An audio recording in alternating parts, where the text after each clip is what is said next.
Could a decrease in the number of cars mean an increase in our overall happiness? This is Jenn Lenhart, an urbanist at WWF and a passionate proponent of walkable and bikeable cities. But the concept of the walkable city, or 15-minute city, has encountered some controversy, so we have some questions for her. Or at least, the citizens of Stockholm do. You ask me and I can answer. But while making this video, we wanted to put the concept into practice. So we're not using any privately owned vehicles, which means we'll only be using public transport and shared mobility apps like Bolt to get around. So, scene one, take two. So we're in an area of the city applying the concept of summer streets.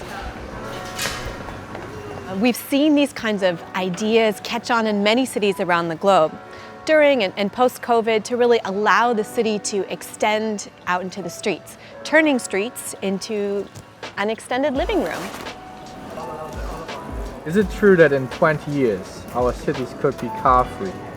Absolutely. Well, not entirely car-free, but more or less. I mean, especially much fewer privately owned cars. And of course, if there's less space for cars, there's more spaces for this. Summer streets, summer squares, places to connect with your community. You know, when you need to get around or you need to use a car, there's always the option of hopping on your phone, booking a ride share, or finding out when the next metro or bus is coming.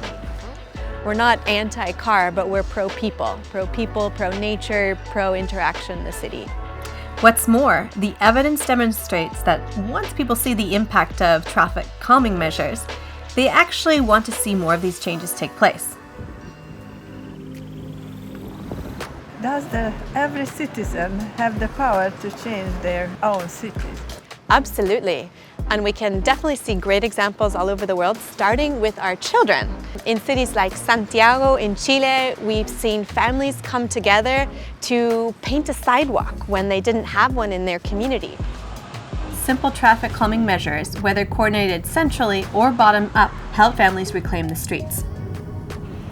What do you think will be the biggest change we see to city living? Already today, globally, around 55% of people live in cities.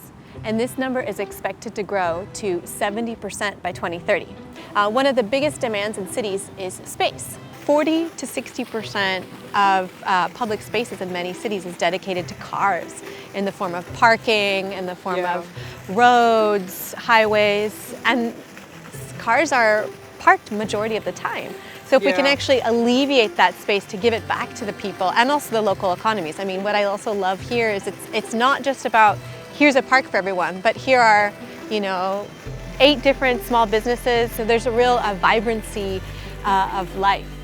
The good news is if we start to switch our lifestyles so that we have fewer privately owned cars and more spaces for people and nature, we're not only addressing the climate change challenge, but we're also improving urban quality of life.